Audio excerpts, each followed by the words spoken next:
大家好，我是阿胖。平时我们吃鸡蛋都是用油炒，想炒的鲜嫩，用油就会比较多。今天我就和大家分享一个不用油炒的鸡蛋做法，老一辈人经常这样吃，做出来比油炒的还要水嫩鲜美。关键是一滴油都不用，真的是太棒了。一起来看看吧。首先我们根据家中人口的数量来准备相应的鸡蛋。我今天准备了5个鸡蛋。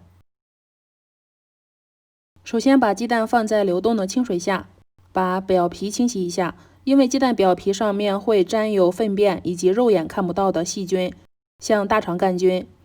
这样做的好处是可以避免鸡蛋皮落入碗内，把整碗鸡蛋都污染了。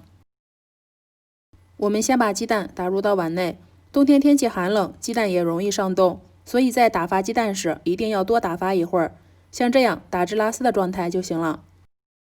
再向里面加一点料酒，这一步是为了去除蛋腥味。然后用筷子搅拌均匀，先放一边。接下来再取一只小碗，向里面加入和鸡蛋一样重量的清水，两者的比例是1:1。像今天视频中我的鸡蛋重量是253克，所以清水也是253克。如果家中没有厨房电子秤，我帮大家想到了一个好方法，取2只相同的碗，两者的体积是一样的就行了。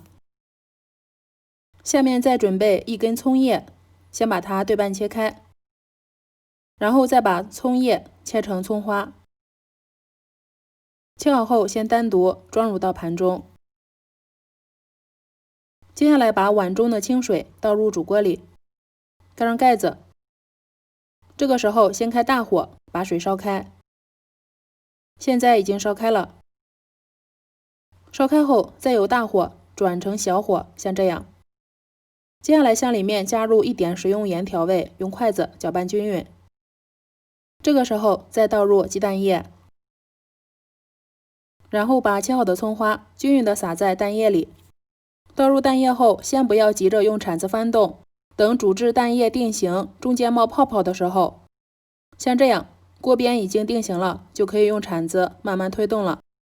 鸡蛋一旦定型，我们就要用铲子不停的翻动。用水炒鸡蛋，新手最好用不粘锅，如果没有不粘锅，可以用家中的电饼铛，是一样的。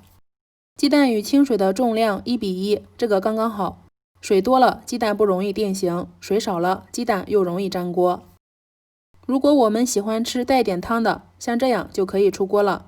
如果喜欢吃更鲜嫩、更有嚼头的，可以稍微把水分收干一些，像这样再出锅。小时候家中条件有限，不能够经常吃油，家中的大人就喜欢这样给我炒鸡蛋，做出来反而更好吃，真的是太香了，特别的水嫩鲜美。